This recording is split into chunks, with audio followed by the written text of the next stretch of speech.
So let me say a few introductory words just as a way of testing to see that everybody can hear me and that it's going fine. And when I get some feedback that that's the case, then we'll start. We can hear you just fine, Van. And if you can hear me, I've never done a webinar before, simply because there's a lot of technology involved, and I like to just speak and not think about the technology. So here I have two other people worrying about the technology, and I just get to talk. So welcome, everybody. Time permitting, there'll be a question and answer session after the presentation, and you can use the chat function to write your questions. I also have the questions written down that those people sent to me beforehand. So we'll get to as many of them as I can. I hope to address a lot of them in the topic itself. So these are some of the key points that I want to cover. We are basically at the beginning of what I would call a new computer revolution, the blockchain. You know, the internet was thought to be a new computer revolution. The blockchain could be just as significant, if not more. So we're going to talk a little bit about the blockchain and blockchain applications, the reality of money, whether it's fiat money or coins and tokens in the crypto world. We're going to talk about the huge profit opportunities that are out there. I think it's the best thing I've ever seen in my lifetime, and I've lived quite a while. And I think, as usual, most people will lose their shirts or everything they have, everything they put into the area. And then given all of that, we're going to talk about the implications for you, for the Van Tharp Institute, and for our Super Trader program. So the blockchain, I'm going to call it the sixth computer revolution. We're the first. It's hard to sell what people call the revolutions, but some of them were hardware. So we had vacuum tubes, transistors, integrated circuits, microprocessors. And then beyond that, it's gone to things like the internet. And now I think it's the blockchain technology and artificial intelligence. So there's a bunch, I wrote about the blockchain in an article recently, and there's some definitions on your screen. But the basic idea is that you can, a number of computers can store information into a digital ledger over time, and that kind of forms a block. And then anytime something happens to that block, that information, like somebody buys or sells it, or something changes about it, somebody adds data to it, then a new block is created and it gets chained together. And so the blockchain is a link of all of this information chained together, and basically it forms a ledger which over time will indicate the movement of currencies or tokens. And there's a term called a fork, which is simply when the blockchain takes on a new direction and forms a new blockchain. So Bitcoin, for example, has had several forks, such as Bitcoin Cash. So a couple of other terms on the blockchain. We have a network of nodes. So a network of computers managing the blockchain has a number of nodes. Bitcoin, for example, has about over 5,000 such nodes. And each node kind of secures the entire network. And all nodes together are the complete blockchain.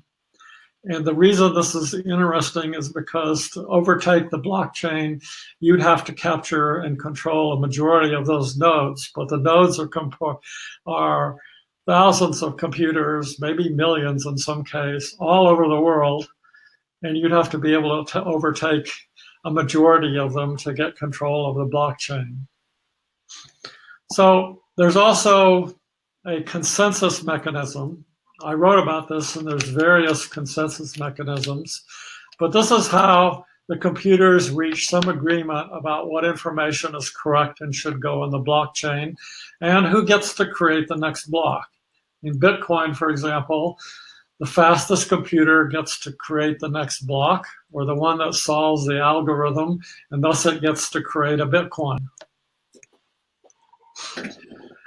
And the result is kind of the blockchain, which is like a unique fingerprint for something. It could be a digital coin, a contract, a piece of equipment, a musical recording, a document, your identity.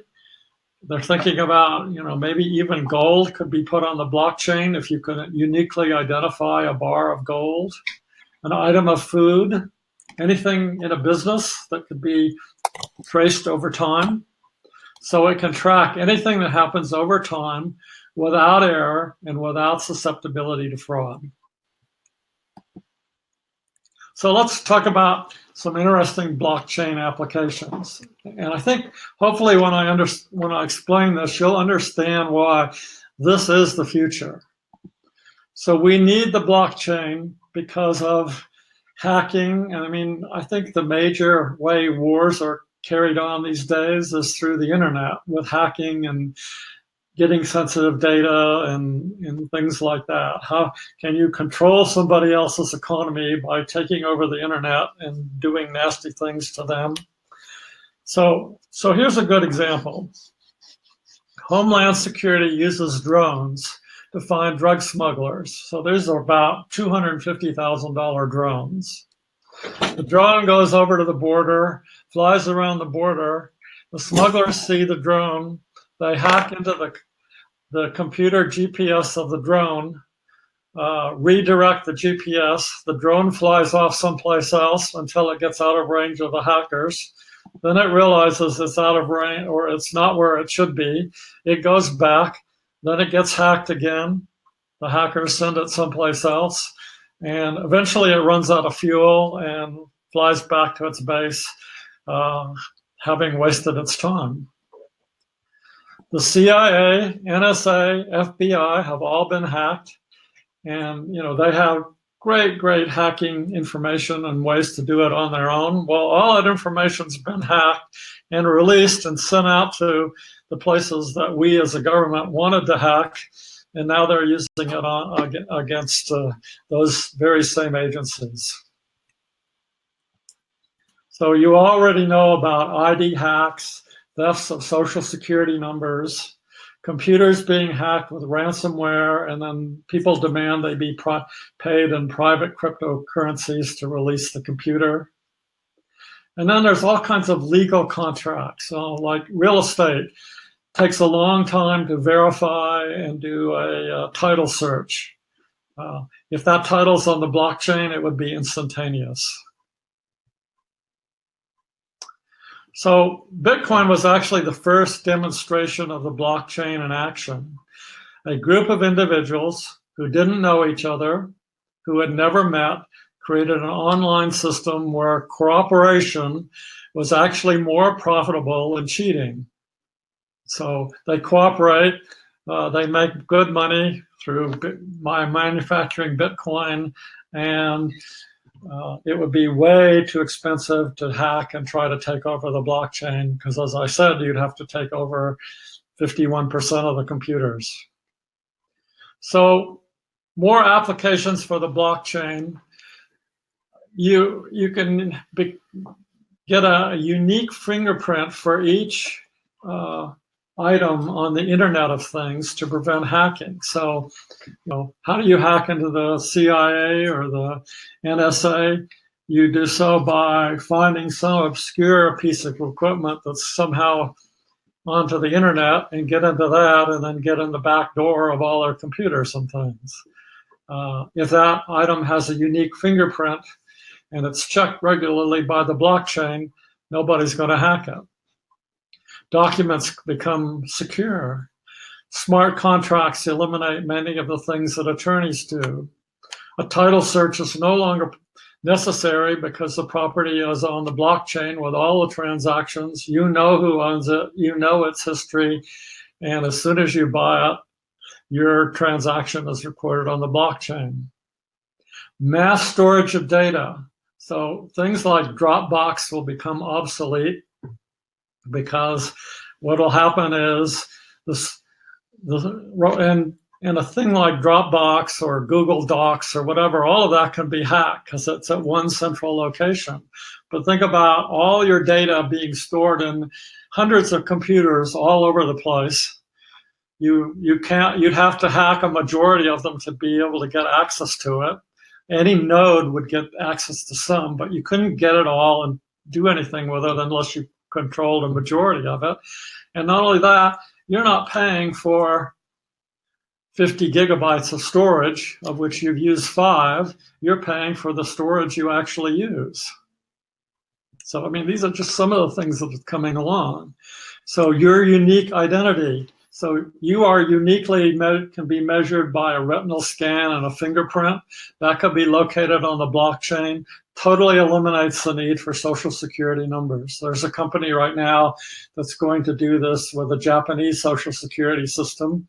And when that's done, Japan won't have that kind of thing. It'll be, everybody will be on the blockchain, and then that can be transferred to other countries.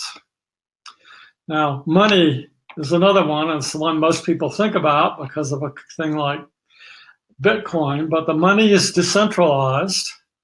It's somewhat secret, and that's kind of useful. And most of the cryptocurrencies are deflationary, meaning they become less and less. They're a scarce item. They become less, not more. Governments inflate currencies because they're in debt, and they produce more currencies, so the money's worth less. Cryptocurrencies tend to be deflated, so they become worth more. Through this ledger on the blockchain, banks can send money cheaply and fast to another bank.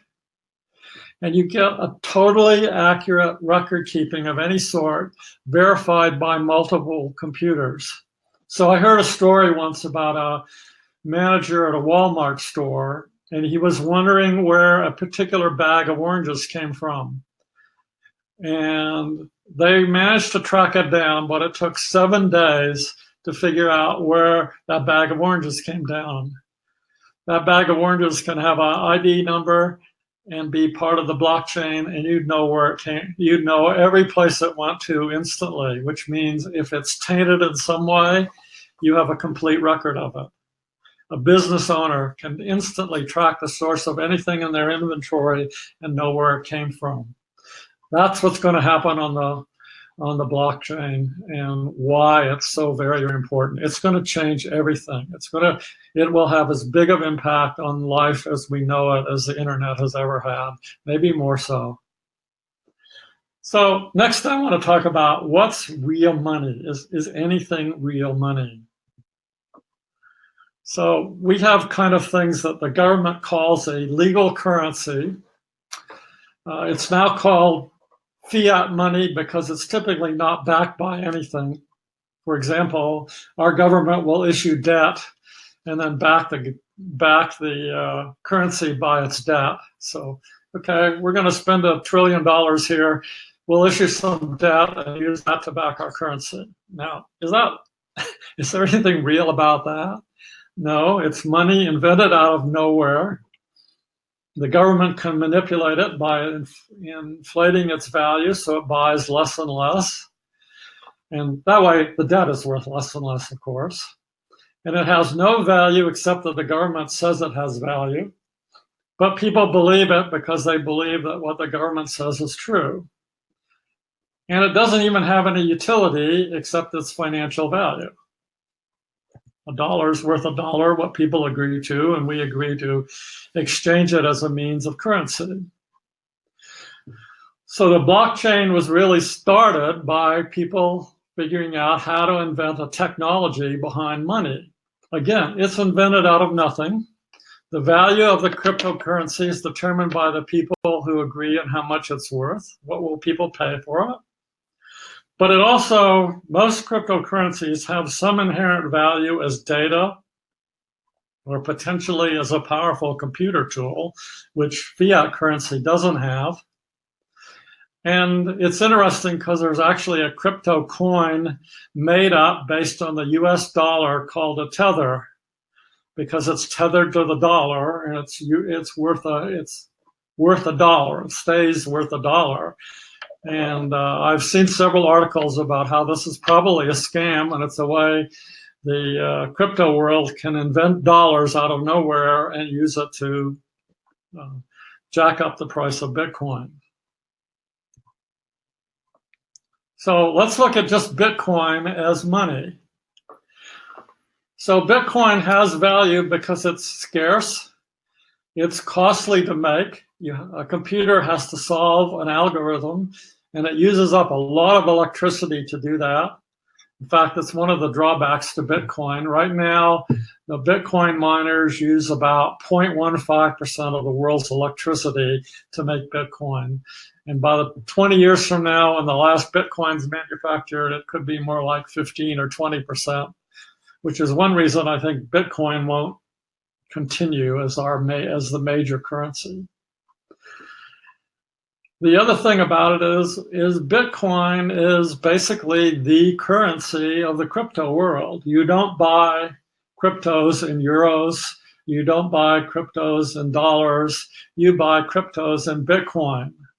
So you first have to convert your cryptocurrency into Bitcoin, and that would be in an exchange like Coinbase or something of that nature, which only does like 3 or 4 currencies. And then you have to go to a regular exchange where they sell maybe 300, 400, 500 currencies, all in Bitcoin. But at those exchanges, you can't convert fiat money into those cryptocurrencies. So Bitcoin has actually become the money of the cryptocurrency exchange marketplace. Another thing to know is it's not really that, we think about having a bubble and a panic, but it's not that easy to convert cryptocurrencies back into fiat money. So say you have some Ripple, you'd probably have to change that Ripple at an exchange into Bitcoin. Then you'd have to transfer, so you have to transfer Ripple from your wallet to an exchange where you can transfer it into Bitcoin, back to another exchange where you can transfer it into fiat money. It's not that easy, and I don't see very many people moving backwards out of cryptos into fiat money. They always seem to move the other way. But anyway, selling cryptos and exiting with dollars is relatively rare, and that's one reason I don't see a near-term panic. It's hard to get out. So types of coins and tokens. So for example, some cryptos are actually meant to be currencies. These include Bitcoin, Litecoin, Dash, Zencash. So these are considered blockchain money. IOTA is another one that's used for small amounts of money.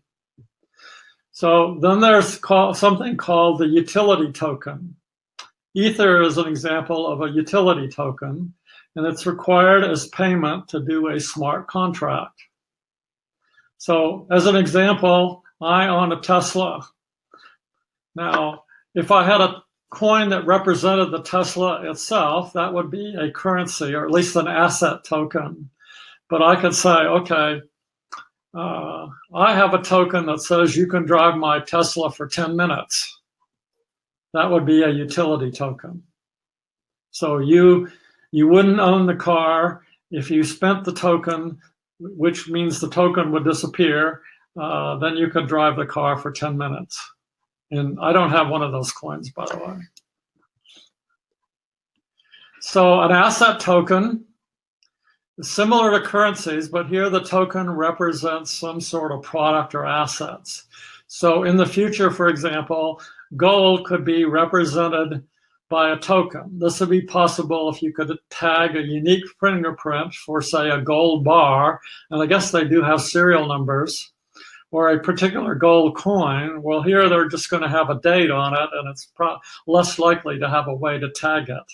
You'd have to put some number on or some way to tag that coin, so then you could put a unique fingerprint in it to put it on the blockchain.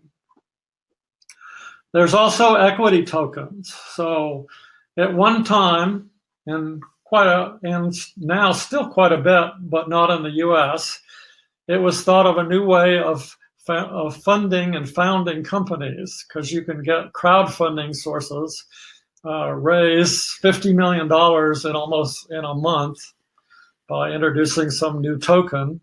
And the next thing you know, you have a company funded, and it's a lot easier than doing something by getting Goldman Sachs to take your company public or something like that. But the Securities and Exchange Commission has rules for public securities, and they're going to crack down on tokens that claim to be equities or securities. So I'm going to give you an idea of a token and how you create it. I actually created a fake token, which meant I went into the Ethereum network and I created a VTI coin. I think I put 25 fake ethers in there and used part of that to create the coin. It wasn't a real coin because it was a practice on how to do it. But I could have spent real Ripple and or real Ether and actually created a VTI coin. So let's say I create 1 million VTI tokens. So, and I decide one VTI token is exchangeable for one VTI workshop. So what kind of token is it? Well, our workshop is one of our services, so I would call it a utility token. So our workshops average about $3,000. I own all the VTI tokens, so I sell one to the highest bidder in exchange for attending one workshop. And let's say I get $2,500 for it. But I still have 999,999 tokens left. Are they all worth $2,500 each? What if I say the only way you could attend one of our workshops is by purchasing a token? Have I now created an asset base worth 2.5 billion out of nothing? Anyway, it's something to think about, and it's the way this game works, and it's just an illustration. I don't plan on creating a VTI token for workshops, although I suppose if I could say, oh, I've created $2.5 billion worth of asset, I might think about it. So part 5 of this webinar is why I think this is the opportunity of a lifetime, and the caveat is for those who are capable of pulling it off. So I did a study at the end of I actually did it in December, and then I repeated it at the end of the year. So I looked at the top 100 cryptocurrencies by market cap. This is coinmarketcap.com. You can find this updated on a regular basis, changes throughout the day. So at some point on December 31st, I looked at these, and maybe some coins even went in and out of the top 100 while I was doing it, but they were the ones I looked at and I saw. Now, out of those, I looked at the ones that actually that existed on January 1st, 2017. So they've been around for a year, and they were not obvious scams. I'm going to talk about BitConnect in a minute, which is one obvious scam. And obviously, this is a bias study. This is a bias study. And because I'm looking at the coins of the top 100 in market cap. So they've done really well in 2017. So the study is highly biased. For example, if I had started with the top 100 coins on December 31st, 2016 and followed them for a year, I'd have a much better idea of what to expect. But I didn't have that data. So of the top 100 cryptos by market cap on December 31st, we only found 33 that existed on January 1st. So let's say you just bought $100 worth of each of those on January 1st, 2017. That would have been a total investment of $3,300. So for example, if you'd have had a $330,000 portfolio, that would have been 1% of your equity, or 1R. If you'd held those 33 cryptos for 1 year, what do you think your $3,300 would have been worth on December 31st, 2017? Remember, this is a biased study. Obviously, they're gonna do well because we know they already made it to the top 100 at the end of the year. Well, the end of the year portfolio, so this is 3,300 into $835,394.72. Initially, there's some cost of trading, and that all comes out of the front end. So we'll say your portfolio would have been worth 800,000, but you still made 253 times your initial investments. Again, these results are biased because we selected them from the top 33 in market cap. And coin market cap at December 31st listed 1,374 cryptocurrencies. But have you ever seen an investment that went up 253R in a year in the stock market, in the futures market, in the Forex market, anywhere? Probably not. And I actually did, I put 15,000 in around the early July, end of June, and then added another 15,000 in November and December. And by the end of the year, that was worth about 150,000. So not bad. So there was another bias because many of those coins were, even at the end of the year, still selling for under a penny. So out of those 33 coins, only 13 of them were selling for over 20 cents on January 1st. So I'm going to assume that if they were under 30, I mean, I'm sure you could have bought some of them. You probably could have bought Ether, but we're just going to say that there were only 13 available at the time that you could have actually bought. So if you bought those 13, all valued at above 20 cents, it would have cost you $1,300. And at the end of the year, you'd have made $50,014. That's still an increase on your investment of 38 times. So right now, Bitcoin gets all the attention. Everybody talks about Bitcoin. But so Bitcoin was one of the 13. And if you add up the gains for Bitcoin, along with its two major forks, because those came out of nothing. So when Bitcoin Cash went off, you got Bitcoin Cash and you'd add that in. So you add the value of Bitcoin over the 1 year and the value of the two Bitcoin forks, Bitcoin increased by value by 16.3 times.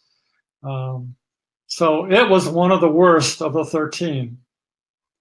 And the best performing crypto was one you could have easily bought at the beginning of the year, which was Ether. And it increased by about 91 times in value. So I also looked at the entire list of 100 coins by market cap. Now, aside from, I don't know how many disappeared during the year, but if you looked at those that existed by the end of the year, there were only 2 that had gone down in value from their initial value. Bitcoin Gold, which is one of the Bitcoin spinoffs, went from $479 to $259. And a coin called Electronium, which I don't know anything about, went from 9.4 cents on November 2nd, which is when we first have data, to 8.6 cents on January 1st. All of the other 98 went up in value, and most of them by at least 10 times. So that's the good news. The bad news is the danger, because most people will lose their shorts. So in my opinion, probably 75% of all cryptocurrencies are scams, or they represent something that really has no inherent value. So already at least 400 coins have totally disappeared. And my guess is, so I have a list of the top 100 from last year, and I'll look at them at the end of next year. But my guess is of the 1,374 listed on CoinMarketCap, many of those will disappear as well. So most people are not psychologically equipped to handle this market, and they'll lose their shirts.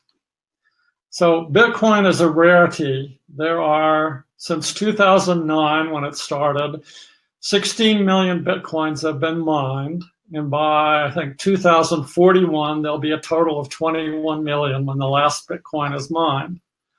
But to date, 5 million of those 16 million have totally disappeared because people have lost their digital keys and can no longer access them.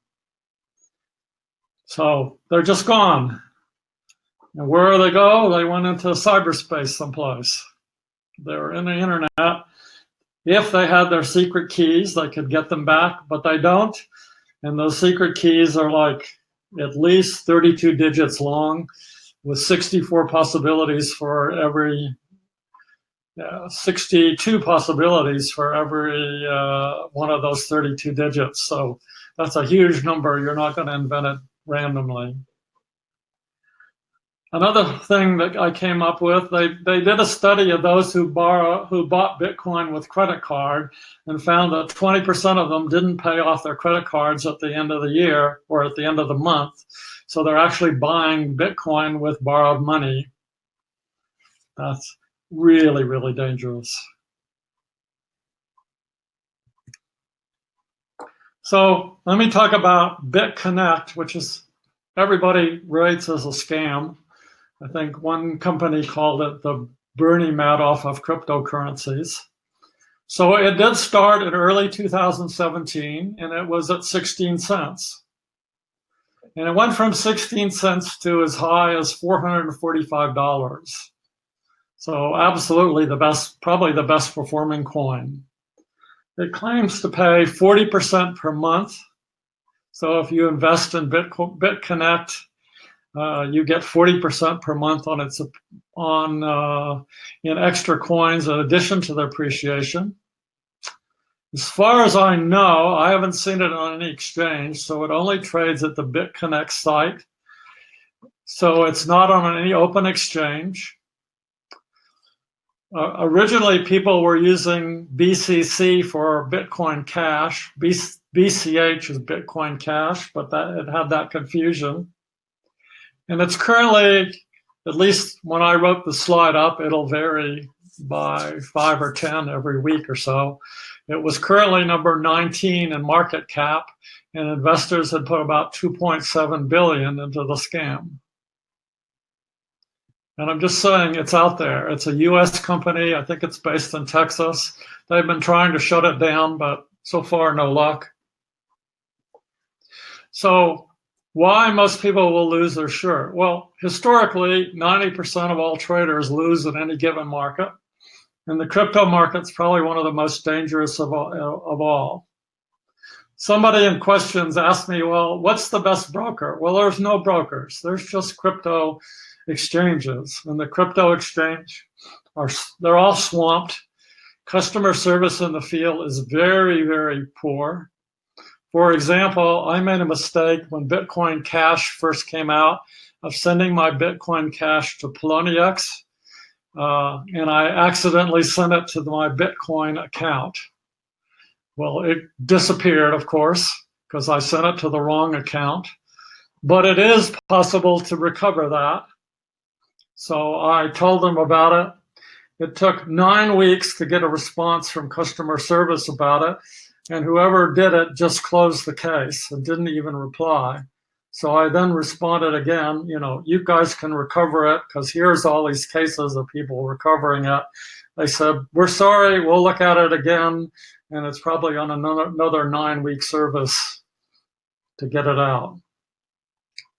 One thing that will probably happen, my guess is in 2018, the Securities and Exchange Commission will find a good example of a cryptocurrency masquerading as a coin. and but that's really an equity, and they will crush it. They will make a big example of it. It'll be something well known to you. It'll be, and so I don't know which one it will be, but they will decide it's an equity, and they'll crush it, and that will send the market crashing, because then everybody will be afraid it'll affect it. And that's a prediction for this year. Traders think they can trade these markets, perhaps, but perhaps not. The Bitcoin futures contract has 4 times leverage, and Bitcoin can fluctuate 20% a day with some regularity. So that's about an 80% fluctuation per day in the Bitcoin futures contract. So again, more reasons.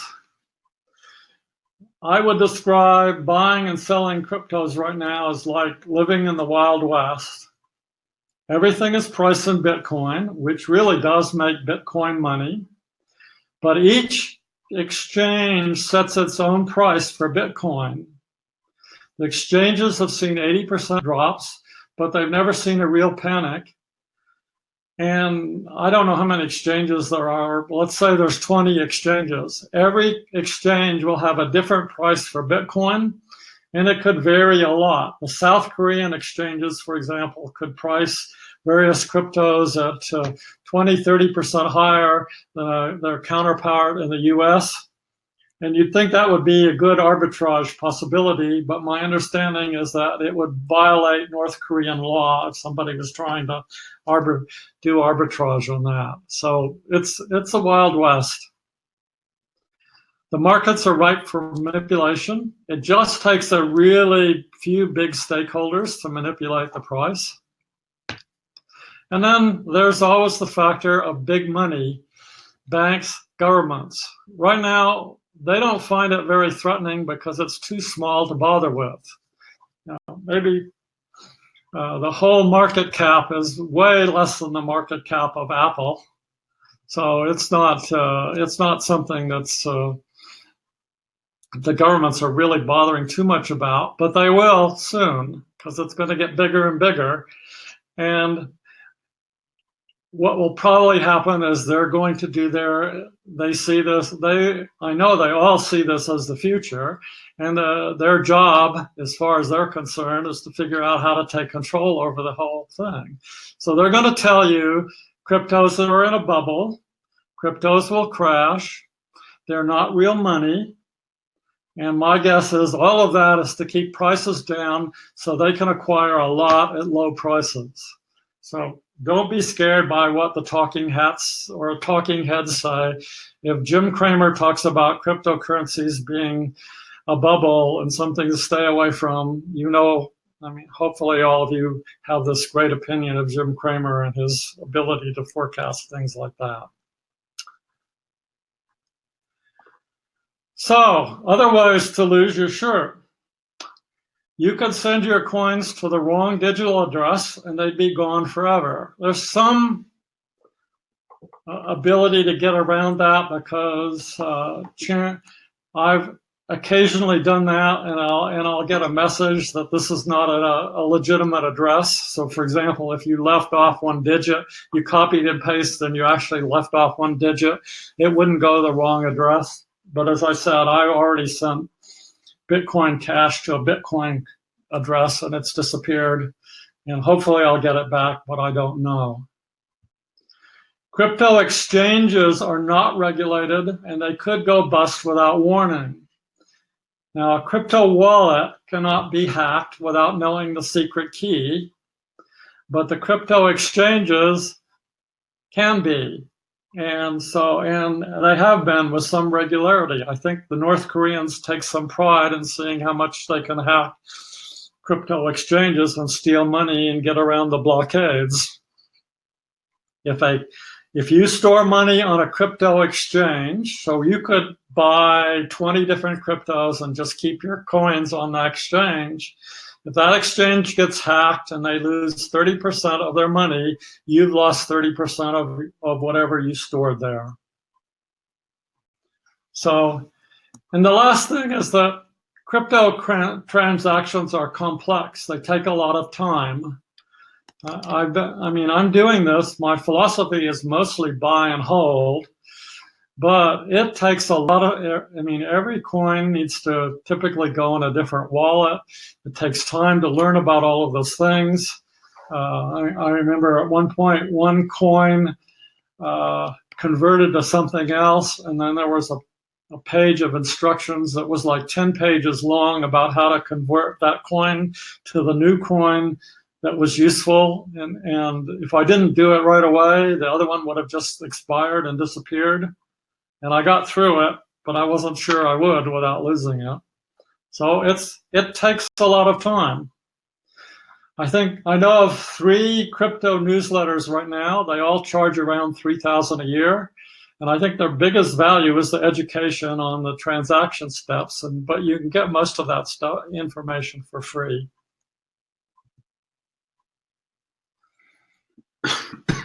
And I get this question all the time about, is Bitcoin in a bubble? So of those most people have heard of Bitcoin, but when you ask those who have, about 2% have actually invested. So I did an experiment with my staff. We gave them all a bonus. And I said, you could invest all of this or a portion of this in cryptocurrencies. I'll tell you what to do, how to do it, and or not. And this was about a month ago. So far, nobody has done anything. And the typical comments I heard was, I don't have the time, it's too complex, et cetera, et cetera. So it's not a bubble. I don't hear, when people, I went to the AT&T store recently I had a high-tech guy working with me. He found out I was interested in Bitcoin because there was a Bitcoin app on my wallet, on my phone. And when I told him about it, he said, well, that might be nice someday, but I don't have the time to get involved in it. When I hear those people telling me, oh, this is my part-time job, I've made a fortune in Bitcoin or other cryptocurrencies, then we have our bubble. So there's other mistakes like the fear of missing out, getting greedy. So you could go, wow, Bitcoin Connect pays 40% a month. Its price keeps going up too. I have 100,000. I'm going to put all of it into something that's that good. And of course, it's a scam. That's the kind of things that can and will go on. And $2.7 billion worth of money has gone into that thing. You can make lots of mistakes, including losing your secret key, and that's what you own. Losing the keys to your private wallet and having your coins forever lost in cyberspace. So I've seen 2 recent headlines. So a guy named Campbell Simpson threw away a hard drive with 1,400 Bitcoins on it. I think that was Australia. A guy named James Howells in the UK threw away a computer hard drive with 7,500 Bitcoins on it. Well, those are both misstatements. Those hard drives did not have the Bitcoin. They might have had the information on how to get the secret key. The secret key might have been done on that, but the Bitcoins were not thrown away. The Bitcoins are now out in cyberspace, and the reason they're there is because that person doesn't know the secret key to unlock their Bitcoin. In addition, a lot of the cryptocurrencies require different wallets. So if you own 20 different cryptocurrencies, and you have to store your coins on a wallet. You store it on the exchange, it can be hacked. You have to store it on a wallet. But if you need 20 different wallets with 20 different keys, and some are very, very complex to operate. I did one for Ripple recently, and I wrote down the secret key. I wrote down my password. And then when I opened it up, it said, your regular key is invalid. Consequently, you can view this, but you cannot perform transactions. And there was a ton of Ripple on there, which was worth a lot of money. I had the secret key. I didn't know how to convert it. back to whatever. And I have figured it out since then.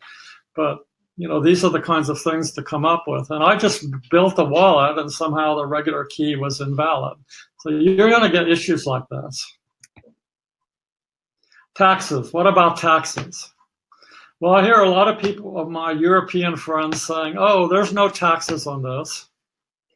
So one of the things I heard recently is that a lot of people in Europe think they can avoid taxes on this. And what's going to happen is the European community will really, when they find out that this is happening big time, will really crack down on Bitcoin and other cryptocurrencies, and it might be difficult for you whatsoever.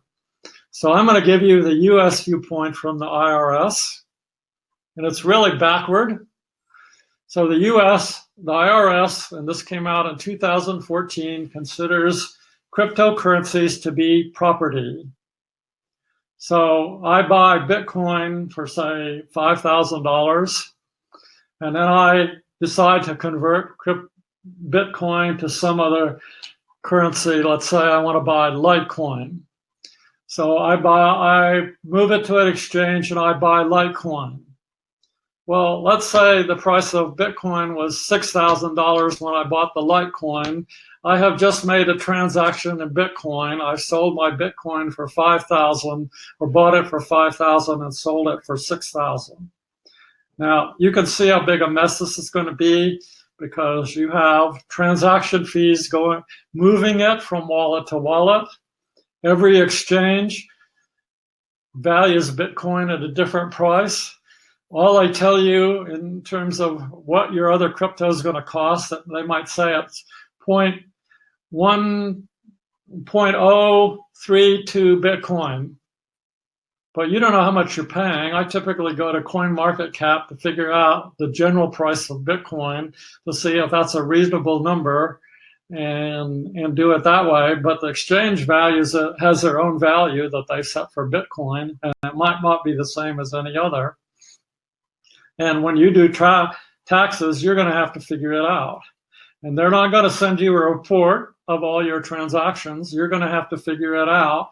And you go, well, I'm not going to bother with this because, it's all anonymous and the IRS doesn't know. Well, you've got to go to a place like Coinbase to get your cryptos in the first place. Coinbase requires all kinds of ID. The IRS subpoenaed 14,000 accounts. They subpoenaed every account from 2012 to 2014. Coinbase gave them 14,000 of the biggest. Once the IRS or any forensic team has one address belonging to you, a forensic team can trace every because the blockchain's all open source, can trace every transaction you've ever done. So believe me, next year or the year after, there will be some major tax examples. So if you've been trading, you've got a nice job ahead of you before tax time, tracing down all of your currencies. There will probably be a $600 rule passed soon, which says, because I know some people can put Bitcoin on a wallet or on a credit card and go spend it.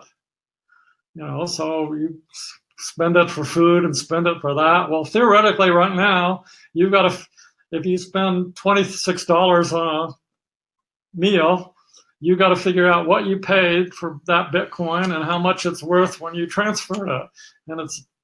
And there will be a rule, I think, this year that says amounts under $600 are exempt from that, which will, I hope they make it retroactive to last year.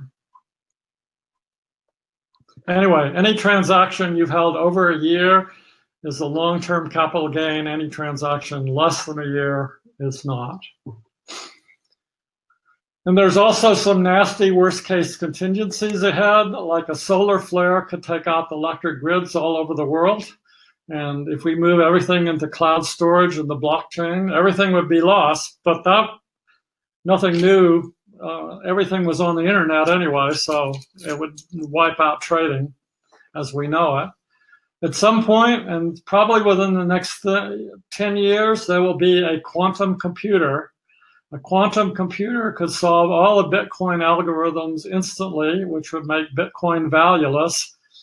And the primary assumption of the blockchain that it's too expensive to cheat and more profitable to cooperate would become obsolete with a quantum computer. So this really should be another section, but what you really need is to understand basic Tharp thing principles. Hopefully most of you do, although I think some people who don't subscribe to our newsletter might be on this call. You need to understand things like position sizing, R multiples, expectancy, all the psychological principles. And you need to understand total personal responsibility, that you create your results. That's the only way you can correct mistakes, and that you can only trade your beliefs, and that your beliefs are your experience of reality. For the bottom line, for the people we've been training, cryptos represent the opportunity of a lifetime, but most other people, I think, in the long run, will lose everything they put into the cryptocurrency market. So the implications for you and for us at the Van Tharp Institute. Well, first of all, the expectancy of this is incredible. And I don't know that it will be the same in 2018 that it was in 17, but the expectancy for just holding cryptocurrencies is incredible. But those who haven't done the psychological work will blow themselves up. And those who have will be able to make a lot of money following some key principles. So let's do the expectancy. Let's say you have $1 million and you decide you'll risk just 1% of it on cryptocurrencies. So you're going to be really conservative and just take 10,000 of your money and invest that. You randomly buy 10 cryptocurrencies for 1,000 each, and you hold them for 1 year. So we're going to say 80% of those are scams or worthless coins and they disappear. But we'll say that 2 are great winners, and we're just not going to say they are up 200R, but we'll say they're up 10R. So your expectancy is 2 times 10R less 8 times 1R, or 12R. So you're up 120%, and your $10,000 crypto portfolio is now at 22,000. That's much better than most people do. It's probably much better than one could expect randomly, and if you have your head together and don't make mistakes. So there's some key beliefs in this. First of all, just assume you're going to lose it all. So don't invest any more than you can afford to lose. It could be 1R for the whole crypto area. So it could be, you have $1 million portfolio and you're willing to risk 10,000, or you have a $100,000 portfolio and you're willing to risk 1,000. Or you could say, I'm pretty comfortable with a 10% drawdown. And maybe you have a $10,000 portfolio and you're willing to risk 1,000 on that. Also assume that 75 to 80% of all cryptos are scams or poorly planned and will become worthless. But that good coins or tokens can appreciate 100-fold in a year. Bitcoin has already done this 3 times. It appreciated 10-fold. And many will appreciate 10-fold, but Bitcoin has done 100-fold 3 different times. You can also expect extreme price fluctuations. So Bitcoin has already had 3 75% drawdowns. They can happen in a short period of time. Bitcoin, for example, has gone from 20,000 to as low as 14,000 in about a month and a half. That's a $7,000 drawdown. That's a 35% drawdown in a month and a half. So, and it's pretty hard to predict those. You could try to trade those, but I think a buy and hold strategy will outperform all the trading strategies for these cryptos. As I said, some tokens that exist are not necessarily scams, but they have little value. And somebody's asked me what I think about ICOs. Well, first of all, Americans can't participate in most ICOs. So I've seen some that look interesting. And if you're a US investor, you cannot participate. So as soon as you give your address when it says US, they block you out. And this is probably because they're basically some sort of equity. This is a way this company's funded. It's a company that's funding itself through a currency, and so they know the IR or the SEC isn't going to permit that, and so they don't allow U.S. investors. So I would avoid ICOs entirely. And Warren Buffett's advice about stock actually makes some sense here. He would say, know every detail of every listed stock. Well, I'm going to make it simpler. Know every detail you can about every crypto you decide to invest in. Now, other value beliefs. Bitcoin should not be one of the 10. So say you invest in 10 cryptocurrencies. Bitcoin should not be one of them. And the only reason you have any is because it's the money of the crypto world. So Bitcoin, if an ETF comes out next year for Bitcoin or this year for Bitcoin, Bitcoin could easily go down 40,000 to 40,000, but it could also go down 75%. It doesn't have the potential to go up 10 times a year in value. And so it's almost a one-to-one reward to risk coin. Well, what's even more amazing, it's not even the best cryptocurrency. If you want to send Bitcoin from a wallet, from an exchange to a wallet, it takes an hour to send it at the most expensive rate, which costs $20. So if you send $20, it's going to cost you all of it in exchange fees to send it. You can get it down to $5, which will take more than 24 hours to send, and they don't recommend it because the miners might not think it's worth sending. And yet there's one of the spin-offs, Bitcoin Cash, takes a few minutes to send, and it costs pennies as opposed to $20 to send things. So I don't know why Bitcoin Cash didn't become the major fork instead of Bitcoin. So how we plan to play this game, we're probably going to run a little over an hour because I haven't finished yet and I do want to ask some questions. So I want to talk about free services. So once a month, I'm going to devote an article to cryptocurrencies. It's a free weekly newsletter. You can go to vantharp.com and subscribe to it. And as I said, I think it'll be the second Wednesday each month will be devoted to cryptocurrencies. Occasionally, I may present free webinars like this one, where I'll try to give you as much information as I can in an hour. I can't really give crypto-specific recommendations because that's not what we do. In addition, anything I'd recommend, I probably own.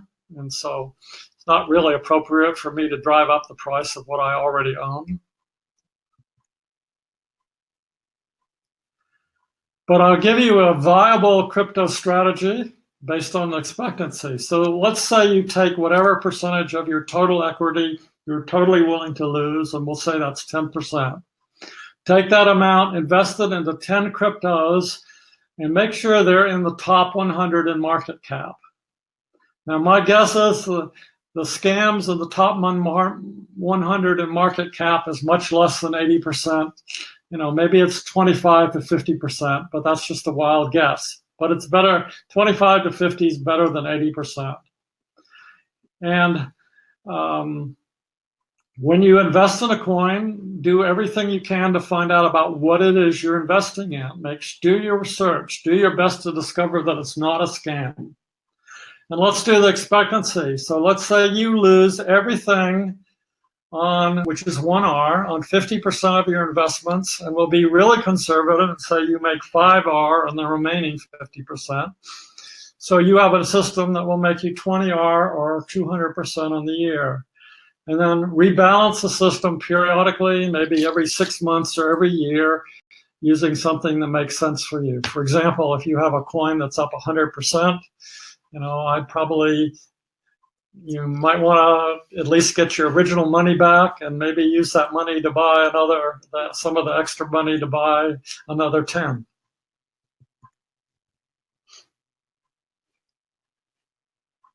So we're now a few of the paid items. In our Infinite Wealth workshop, we teach the psychology of money, the game of money, and that wealth is an inner game.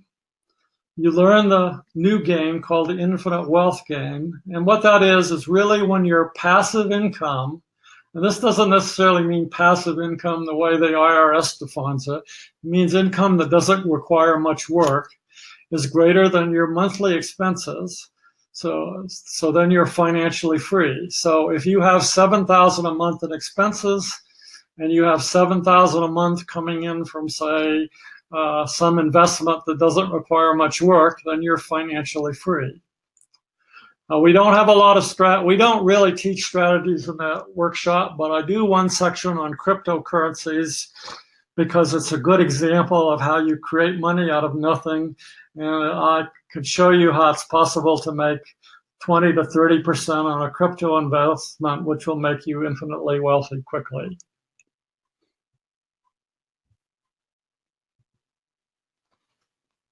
So if your financial freedom number is 7,000 and at a 20% monthly return, an investment of 35,000 would make you 7,000 a month. But can you afford to lose 35,000 should that happen? And the key of the strategy is to avoid the scams and Ponzi schemes and be able to keep it going. When I first achieved infinite wealth, it was because I'd invested with 2 different con artists at high rates of return. So hopefully that won't be the same with you. Our Infinite Wealth workshop in January is sold out. But for those of you in the US who'd like to get away from winter weather, or if you live in Australia or Southern Asia, we have an Infinite Wealth workshop at Sydney in March. It has lots of available seats, and you can go to our website to link to that. We're also doing a futures workshop in April, and it's the very first futures workshop. Again, I expect it to fill up quickly because our super traders tend to fill up our new workshops. Gabriel Grammatidis, who's one of our super trader graduates, teaches this, and he also teaches our Forex workshop, which gives him a perspective on currencies. And he does a lot of cryptocurrency trading as well. So there's a new Bitcoin futures contract, and he's promised to tell you a lot about trading that contract. And he said he started trading it as soon as it started. And it's a good way to trade crypto short-term using a stop. He trades the regular exchanges, but here his stop is his full investment, just like I've recommended.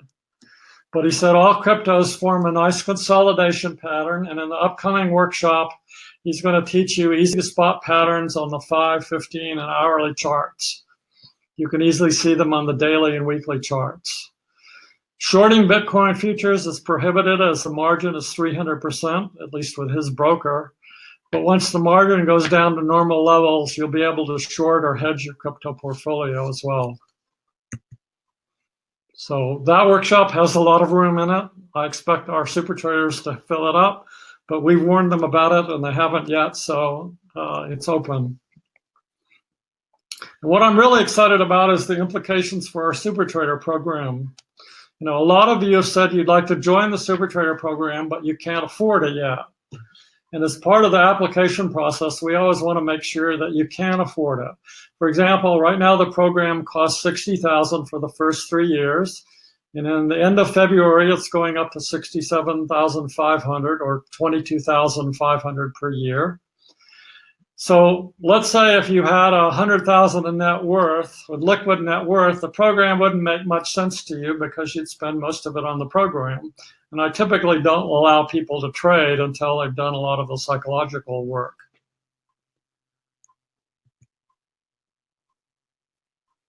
But let's say you could take 10,000 of that 100,000 and turn it into 40,000 a year. That's about a 400% return, which I think is easily possible with cryptos. In 2 years, you pay for the program. And we're not saying you'll do that, only that it's possible in the crypto world. And we're going to have a special crypto work for super traders, in which we'll show you several methods to get that sort of performance. And we think that if people have worked on their psychology enough, which we do in the super trader program, that they can easily pull it off, which then means I can lower the financial entrance requirement for new super traders. So we have a peak performance workshop in February where we can accept up to 10 new people for under these arrangements. I'm not sure you'll be able to make the next crypto workshop, but certainly one at the end of the year. You'll still have to meet most of the qualifications that we have, which is on our website. You'll have to be accepted and pay for.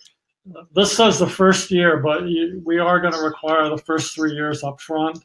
And if you've done enough preparatory work, you'll be able to attend our crypto workshop either in June or the one next December, and hopefully reap enough raw profits to pay for the program.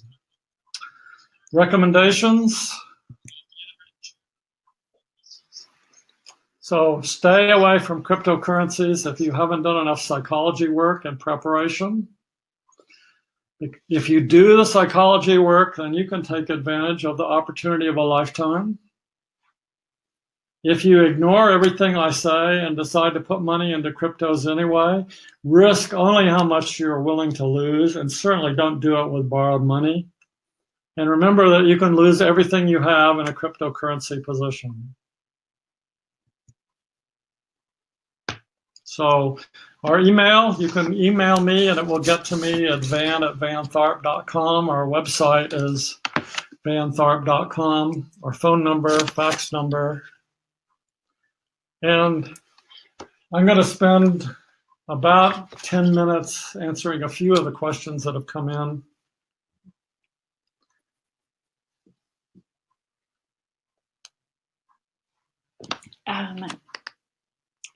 Is the workshop with Gabriel in Australia as well? The workshop in the futures workshop will only be, we can't do technical workshops in Australia. Somebody just asked if that's the case. You have to have a financial license. We only do the psychology workshops there. So that will only be in the States. Direct corn-based and crack in the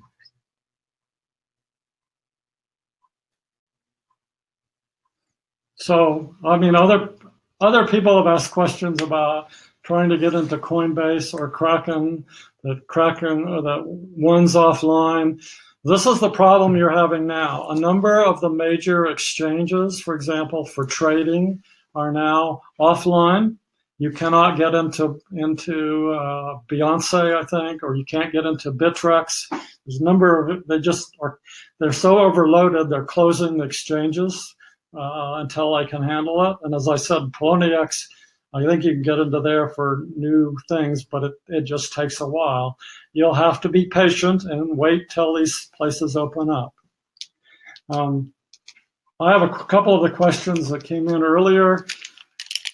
Is it wiser to look for cheaper coins that have more room to run, or stick with the large market cap coins but that have seen the biggest run up? Well, cheap doesn't mean cheap. It might, Ripple's cheap at $2, but there's 38 billion of them out in circulation.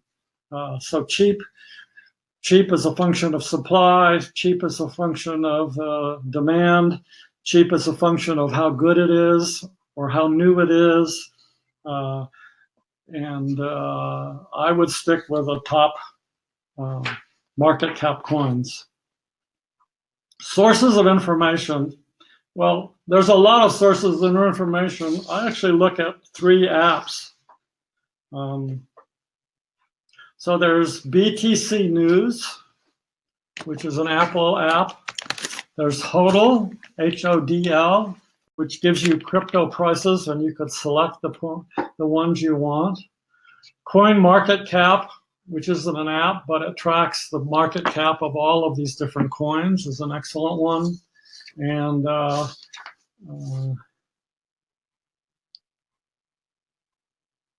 Crypto Answers is another one. It's Crypto Answers, I think it's IO, that you can get lots of information from. I would look up Google crypto information and you'll come up with lots of websites and plenty of things to find.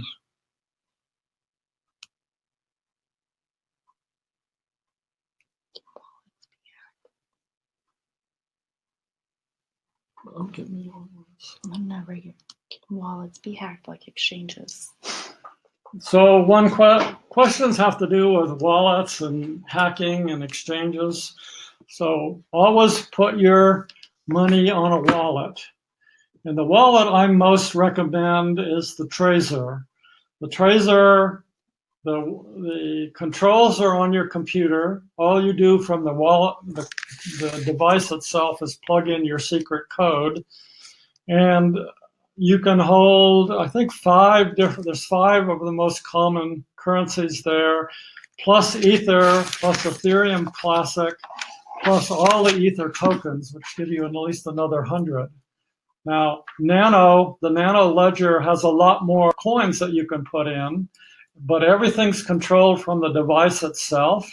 It's very complex to use, at least I think, and you're limited to only 5 wallets simultaneously. So I recommend the Trezor, but if you keep a large, if you have at least 10, you're probably not going to have, you're going to have to get individual wallets. And no, those wallets can't be hacked unless somebody gets your secret key.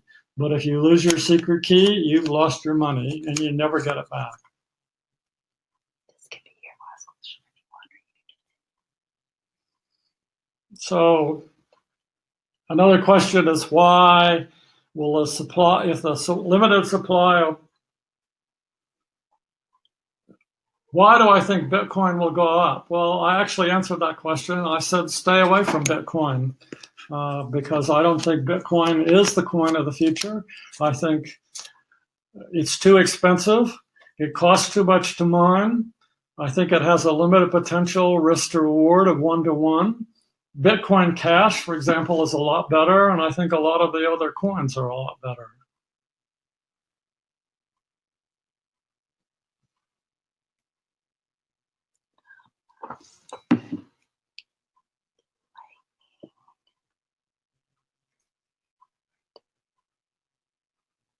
Somebody's asked if it's possible to get copies of the slides. Well, we're going to be able to play this webinar.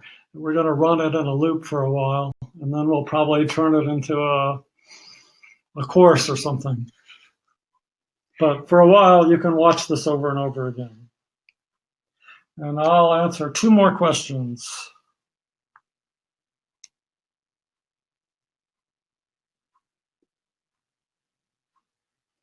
Somebody's asking me to make a prediction. What coin does Van Tharp think is the coin of the future? Well, I'm not going to make predictions. I think there's some really good ones out there, but I own them all, and I don't think it's fair for me to tell you and then use that to drive up the price. So, sorry. There are some newsletters that you can subscribe to for about $3,000 a piece that give you that kind of information.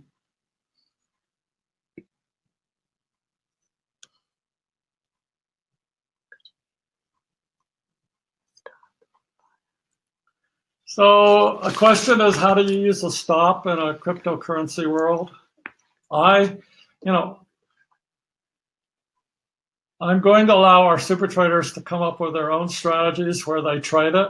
My personal belief is that they're unlikely to outperform buy and hold, but maybe they will.